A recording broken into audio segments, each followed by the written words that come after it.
Good evening, dear friends. In 2013, 2nd day of April, the book titled as The Divine Order and the Universe was published, 54 years after it was compiled in 1959, and during all those years it had been kept in under notary protection. Our Society, Metapsychical Investigations and Scientific Research Society, founded by Dr. Bedri Rüzelman in 1950.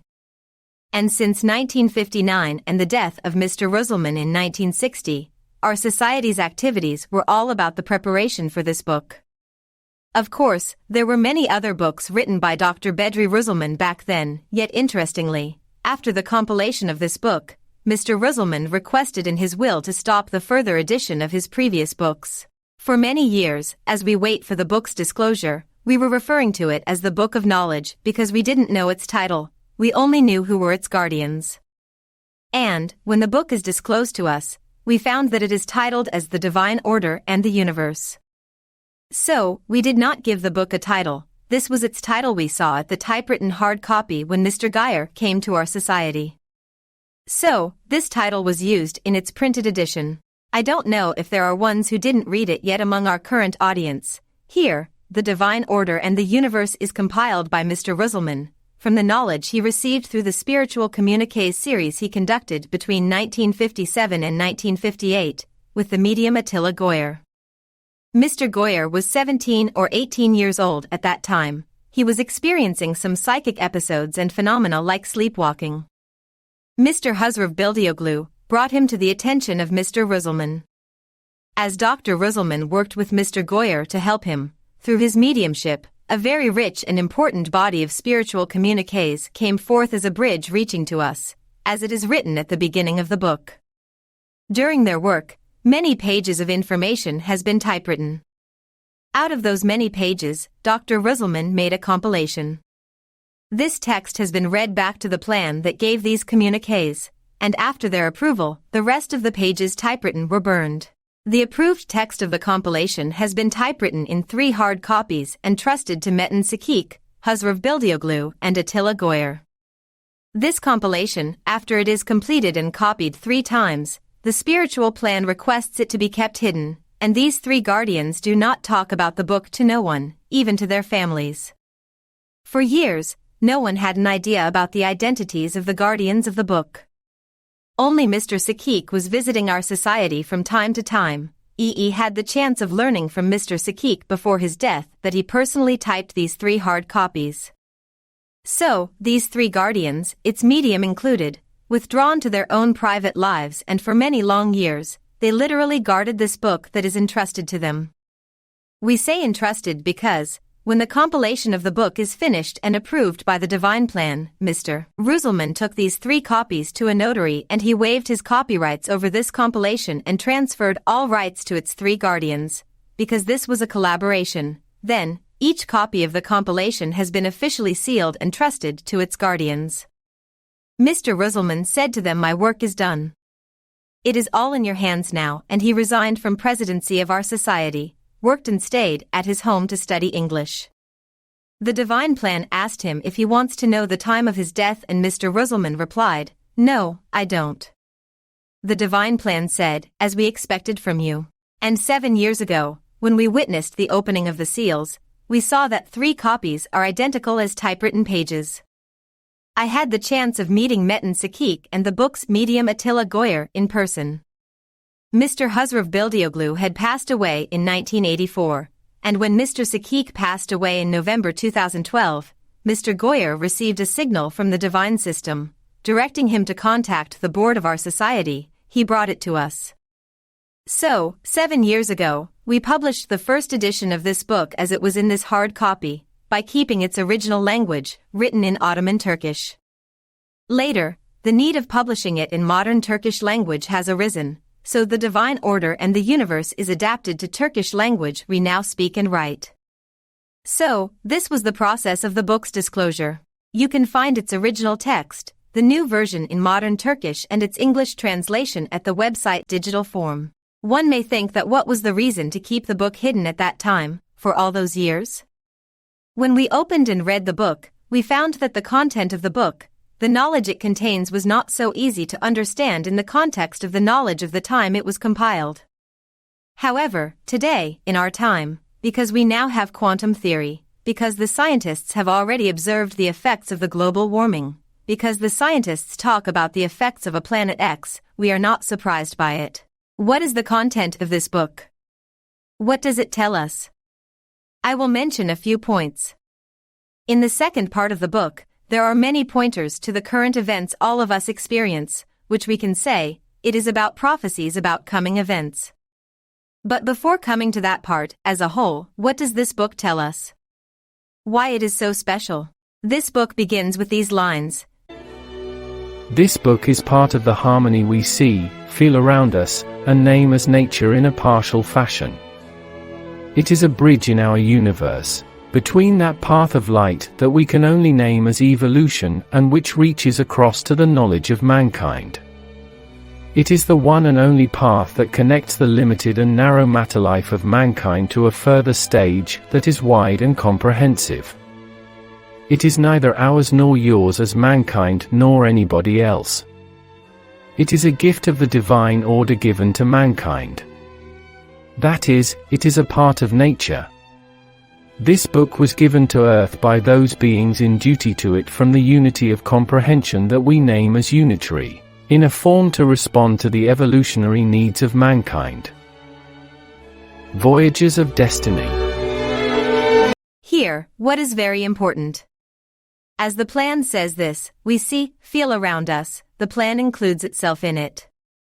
As the plan says, neither ours nor yours, the plan that named itself as the Voyagers of Destiny, and also mentioned as the pioneer in the interviews done with Mr. Geyer, even this plan of sublime duty talks about what they see and feel around and name nature in a partial fashion. So, none of us see the whole content of nature and they can only name it as the harmony. A system of harmony. And later in the book, they say long for the moment when you will be of that harmony. And they say path of light that we can only name as evolution. In the first part of the book, we read about how our matter universe came about, how the amorphous matter emerged, the structure of that amorphous matter and how it remained motionless until the influences arriving at it from the original principle, filtered from the unitary, and how the amorphous matter responds to this initial influence. The first 20 pages of the book which creates the most hardship for the readers. We hear people say, I read the first 20 pages and couldn't go further. Well, understandable, because the book begins with the knowledge of the beginnings of our matter universe, how matter emerged. If you have some basic knowledge of physics, then it is not that hard to understand. Simply put, the book explains how our physical universe, our matter universe and its amorphous state emerged. The book explains about the hydrogen cosmos. How that amorphous and motionless matter, after the arrival of the influence, gains motion. Just like when you flick an inert pencil it moves. Just like that, our universe, with the initial motion of the amorphous matter, comes about in this hydrogen cosmos, how its most fundamental levels or steps are emerged, the emergence of the first hydrogen atom. One of the most important concepts the book provides us with is the spirit-matter relationship. Spirit is not in direct contact with matter. Spirits are among the superuniverse truths. They are exact opposite of universe substance. So, with this book, we learned that spirit is superuniverse, outside the limits of the matter universe, a truth that is way beyond the uppermost point we can reach in our universe. However, due to the evolutionary needs of spirits, to meet their evolutionary needs, first influence from the original principle arrives at the amorphous matter of our universe, and this initiates the motion, later, the creation of atoms in that animated matter, and how novice spirits learn to govern those atoms. When the plan says novice spirits, they do not imply some inferiority etc. They mean those spirits are new to using that amorphous matter. So, the book explains that after this system of influencing begins, the spirits attach themselves to these atoms and how they go through a cycle of passive adaptation, so this is a process. Through this process, spirits begin to apply some movements and motions on matter by acts of gathering and dispersing atoms, matter combinations in an ever-increasing complexity. That is, within the matter, according to its ability to react to this action, more or less complex structures come about. And later, the questions the scientists ask, like how many grams does a spirit weigh, or after death, from which part of the body spirit leaves, are now totally obsolete because, now in this book, we read that there is no spirit going in and coming out of the body. Everything is happening through the interactions of influences through magnetic fields of beings and objects. The divine order and the universe also explains us the development of our essence being, the positioning of our essence being with all of our experiences in those plant, animal, and human stages, that we have gone through 500 to 700 lifetimes until we reach our current state as humans. And all of those experiences we had are collected in a perceptual point of gathering, a point where all our comprehensions we distilled from all those processes and stages of development merge, and how we carry them along after death. So, the emergence of matter, of amorphous matter, emergence of the being, developmental stages of being, how the transition happens to plant, to animal, and to human stages, how at the beginning some certain things happened and learnt in an automatic manner, and later, how these were gradually developed into instinct intuitions, then in an automatic and later semi-automatic manner, turn into intuitions. So, we see such a progressing process of comprehension. Comprehension is explained in the book in many ways. And also, the book states that we, as we live within the matter system, what we call the hydrogen cosmos, we will never achieve a complete comprehension due to our physical and material limits within our bodies. Such topics are explained in detail in the divine order and the universe.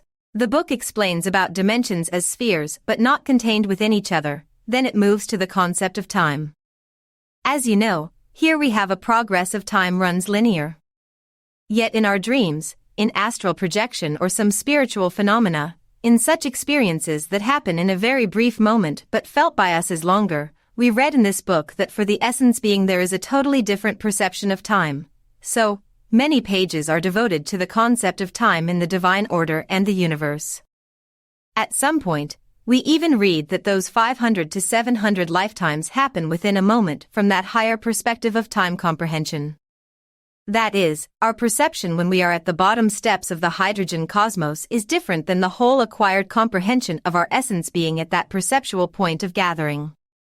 And when seen from that point, all of those experiences, comprehensions, all those past lives, ancestral systems, all those cycles is perceived differently. The beings gain experience within the plant structure, then they incarnate in an organ of an animal system until they can govern a human system. The book also explains the concept of incarnation. It is not like exiting some flesh body and entering to another. In this way, the divine order and the universe changed our many previous concepts. What else this book contains?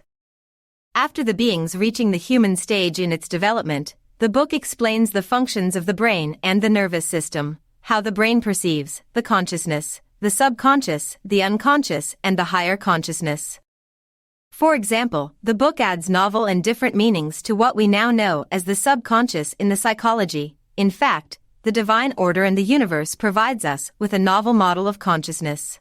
Let me talk about this novel model of consciousness, as currently believed, in our body and through our five senses, which is limited what we can perceive and filter in builds up our consciousness. As explained in the book, the brain and the nervous system communicates with all those systems in the universe. There is an immense network of communication that collects all the information and carries it to a center. What does this system do by collecting all those data?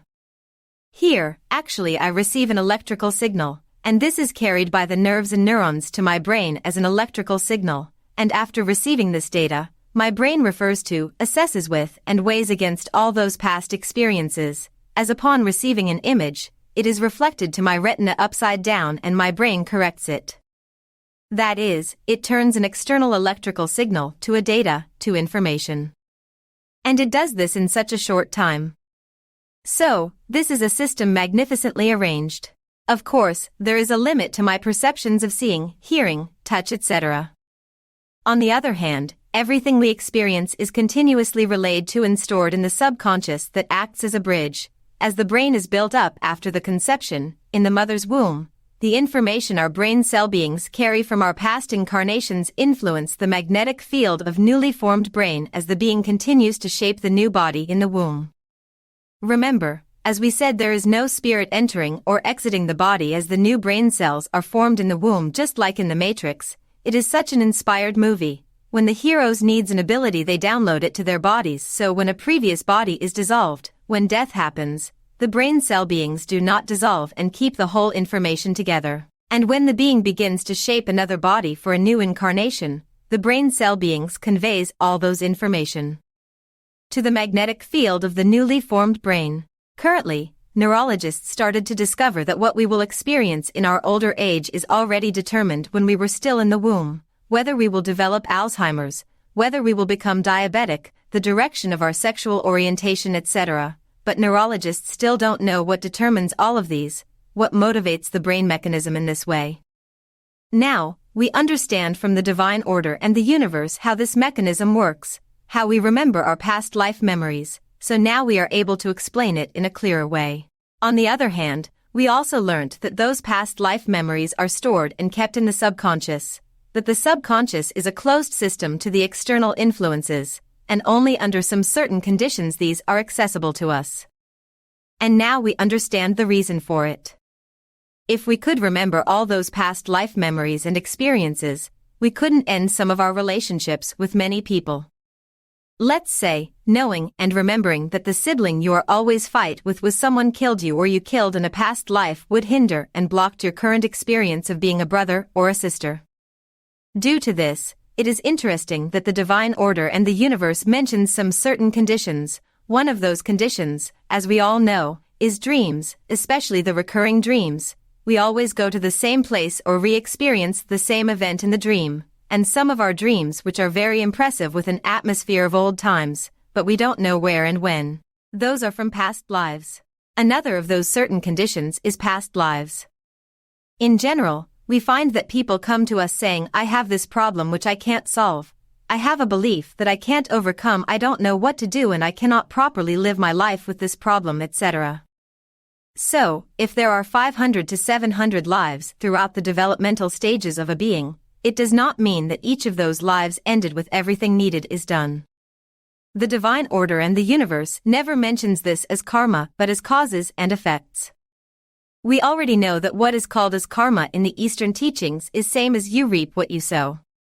In that sense, we know that we try to settle or finish the unsettled files, the unfinished business left from our past lives, and this is not necessarily be the immediate previous life.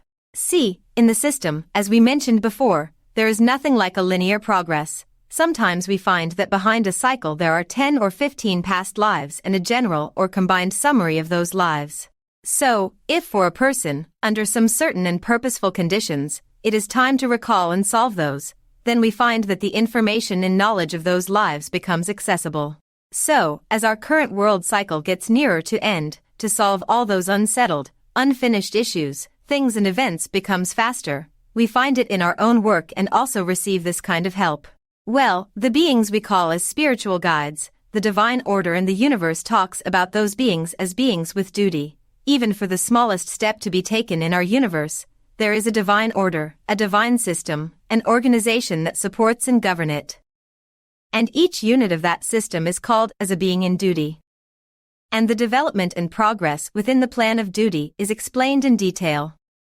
That is, there is also stages of development in becoming a being in duty. So, we find all those stages and progressing in the divine order and the universe. The divine order and the universe devotes many pages to death and what happens after death, to the stages of death, to how imagination plays a big role in death, to the importance of imagination. And how all of our thoughts, feelings and emotions are also of matter, the function of emotions, and how some of our emotions are selfish as the others are altruistic, such as compassion and, of course, love. And the book says that the being advances with making choices between these selfish and altruistic emotions, as it chooses the conscientious ones more and more. The book names the advancement of matter as development and the advancement of spirits as evolution. This discernment is also important, the development of matter and the evolution of spirits. Matter develops as it receives influences from the beings. We, as beings, are connected to the evolution of the spirit. And as a human being, throughout this whole system, starting from the building of the being in its development and evolution within the whole matter system by living 500 to 700 lifetimes, the knowledge are being acquired, filtered from all those lifetimes, and the book names this knowledge acquired through all those lives as essence knowledge accumulated in the unconscious during our current life passes to the subconscious upon death, because when death occurs and the brain ceases to function, the consciousness and the unconscious does not function anymore. And then we compare our knowledge derived from that last lifetime with all that past life knowledge in the subconscious. In a sense, our being does an accounting by withdrawing into itself, and in this period of isolation named as the spatium, our thoughts, feelings, and beliefs plays a big role. The divine order and the universe states that the spatium is not a milieu or a space. So, this is not a place when beings go after death.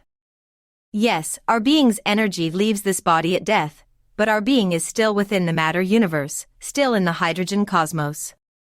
Nonetheless, it is like a place for the judgment day, and it contains confusion. What is this confusion?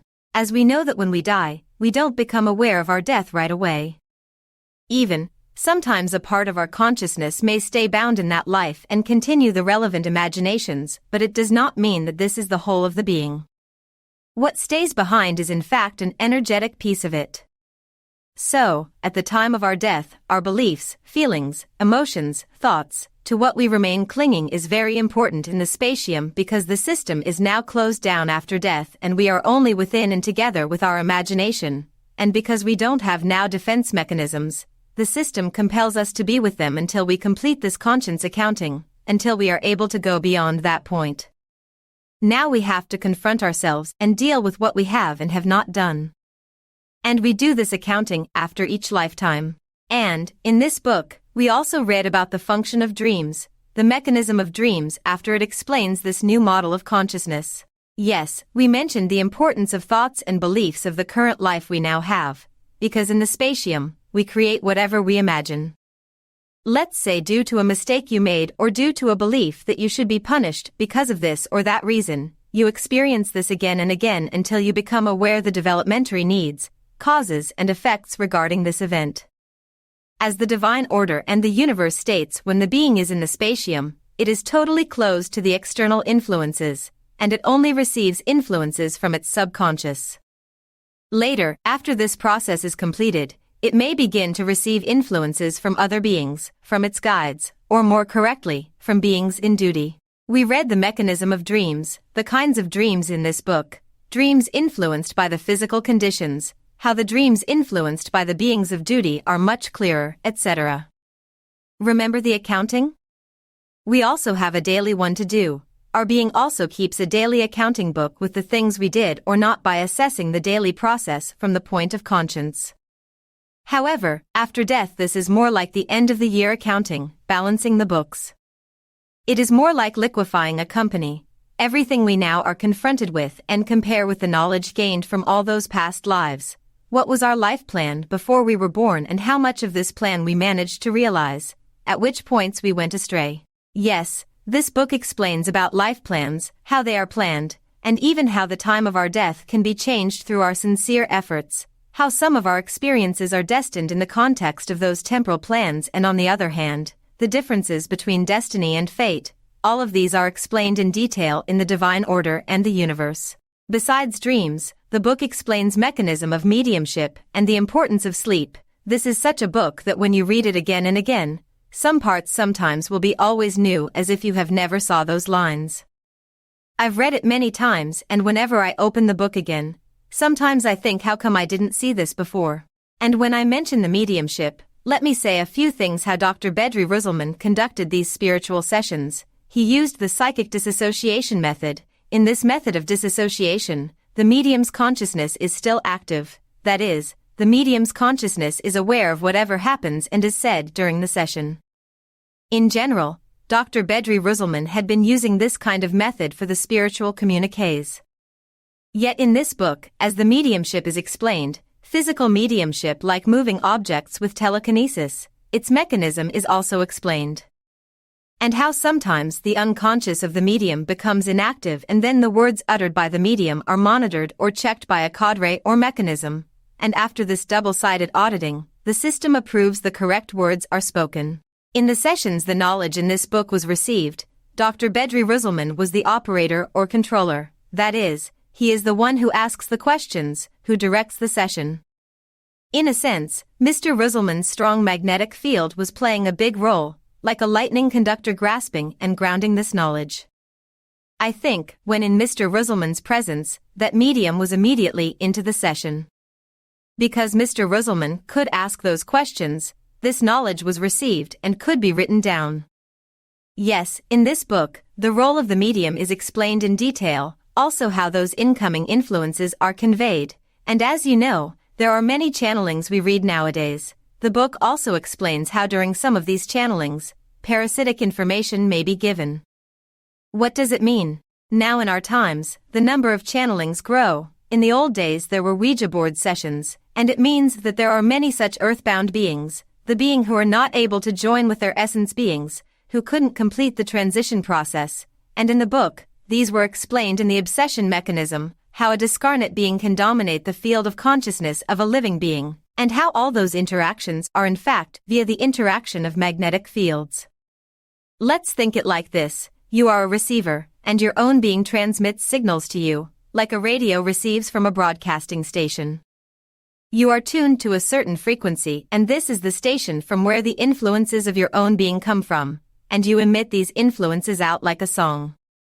But where is the source of your music? It is outside of the radio. You know, in the first days following the invention of the radio or TV, people thought whether there are small people speaking or singing inside these gadgets and opened up these to see them. Now we know that such a gadget is a receiver and emitter. And even we can say today, our brain is like a modem. When we can properly receive this broadcasting, we only emit out the influences of our own being. But if we can't, then there are other broadcasting stations, and their signals can interfere with ours. This reminded me the radio channel of our society, 105.6 Meta FM we had years ago, and the signals of the nearby stations were sometimes stronger and there was interference in our broadcasting. Likewise, sometimes we are exposed to this interference, the signals of these parasitic beings. However, if such things occur, the book says that they are not in vain, they are mutual learning experiences, under the governance of beings in duty. In regression work we call these attachments, like a clinging energy. Here in the book, obsession is a technical term. If we talk about that being's or that broadcasting's total merging with our radio, then it is called possession. So, possession is the further stages of obsession. What I could mention here so far is a very brief summary of what you will find in this book. I mentioned dreams, sleep, time, globality, obsession, mechanism of mediumship. And after this part, the book explains from where humanity came and going to, from a larger scale, the meanings of the events we experience individually and communally, humanity's stages of development, and for humanity to go through experiences how migrations, wars play roles in the development and evolution of humanity, and comes a point in the book, you feel that the evolution of humanity and evolution of spirit converge, because as this world school is coming to its end, at this point we reached our essence knowledge we gained by going through those 500 to 700 lifetimes. This is a special point we arrived at. Humanity had other previous school term systems or cycles which previously we had thought 7 or 9 times, but the book states that such world schools were built and ended thousands of times. Since the world created, such cyclical systems were built and collapsed 1,000 times. And the cycle that ended before us, which lasted nearly 70,000 years. The book talks about Mu civilization at length. It does not name Atlantis, but a vast continent which occupied the space where the Atlantic Ocean is now. We had learnt about it from the Edgar Cayce readings. And we learned from the book how the Mu civilization had arrived at a very high level of material development, but even with that high technology, the beings had to go through many tests and trials, and also, the increasing the canceration events, of the cases of cancer.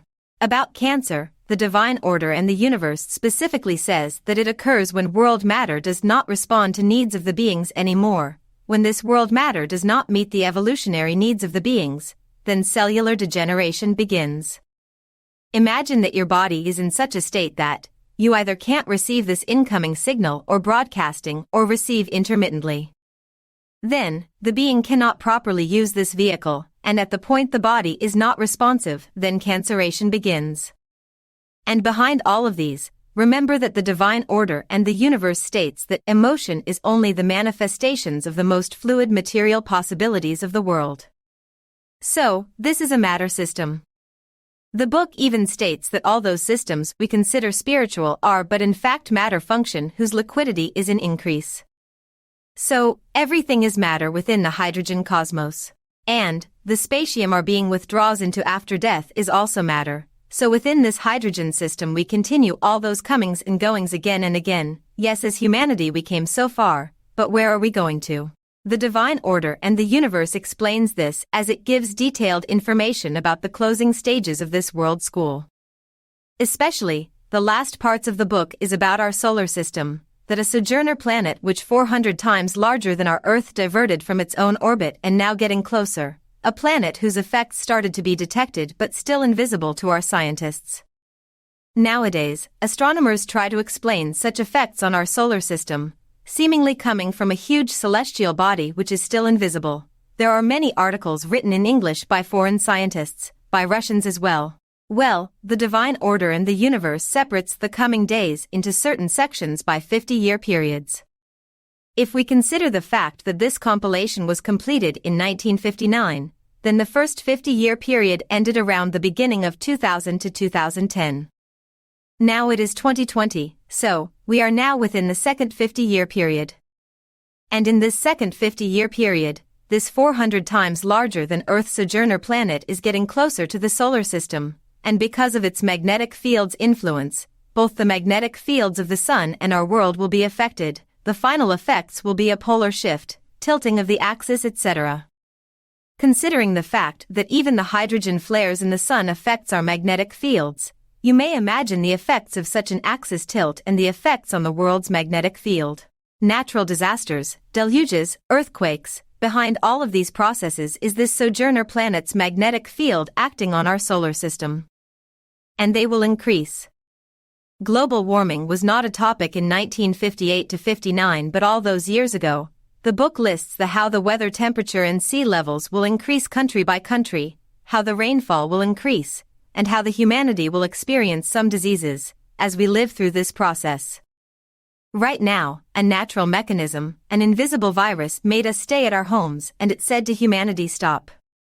And within this process, all of us will be compelled to break the habit of so many things we are identified with, the material structures which we continuously consume. Right now, we are in a mandatory retreat period to question everything. Where am I going? All those things I continuously run after or cling to, are the things I want really what my being needs? This is a period we will understand these. In the final analysis, no matter what you own, right now we are all equated. This virus didn't see any difference between a prime minister or a prince or a homeless person. It has shaken some sense to all humanity and shaken us deeply. With this systemic shake, we are forced to reorganize our relationship with matter. Matter is becoming more intelligent. Take recent developments of AI for example. Now, there are too many conspiracy theories out there. Let's assume that there are some groups planning and programming this progress of humanity, some powers that be, but there is still some greater divine system governing them, that taking humanity from one stage and carrying it to the next one, that also using all those material interests of humans as a tool. Now, this divine order or divine system does this in a magnificent way. As the book states, the beings also evolve through selfishness. So, someone may be of the selfish side as well, as the saying goes, the fight of darkness and light. The same thing had happened in Mu, remember? At one side the sons of light and at the other the sons of darkness, their wars, etc. Yet the greatest battle is within us. It happens due to our internal dividedness. One side of us progress on the egoic, selfish path and the other on the conscientious path. Depending on which one we feed more, some shifts occur toward that side. And when such a shift occurs in a system, then, systems get activated to balance it. So now, the system's balance is disturbed by humanity, so it is now active to restore the equilibrium. Nature is getting balanced. Nature lives its own process. We forget this fact. We are not the owner of this world. We are only guests of the world. We only use this system to serve the development of our being and the evolution of spirit. Well, back to the Sojourner planet, with its influences getting stronger as it gets closer to our solar system. What had happened before will happen again, and then, after its ending, the book says that a school term will begin. And all of us are spending effort for graduation. Yes, as I mentioned, the second part of the book is mostly about how this cycle will end, cancerations, how weather temperature will rise by the countries, and due to these changes how in fact humanity will go through tests and trials to pass from me to we. And now we are rehearsing this. I think this corona pandemic is very important in this sense. A space is opened up for us. A space for mankind to catch its breath. Now, after all those hustle and bustle, we can pause to plan our actions for future. Life suggests us to lead more minimal lives, to let go whatever is unnecessary. So, it is better to do it in the physical level, tidy up your drawers, but more importantly, please don't forget to open your subconscious drawers and cupboards. We are always here to help you in this regard. All right. Thank you for your participation in this online lecture we publish for the 7th anniversary of the publication of the Divine Order and the Universe, dear friends. Good evening.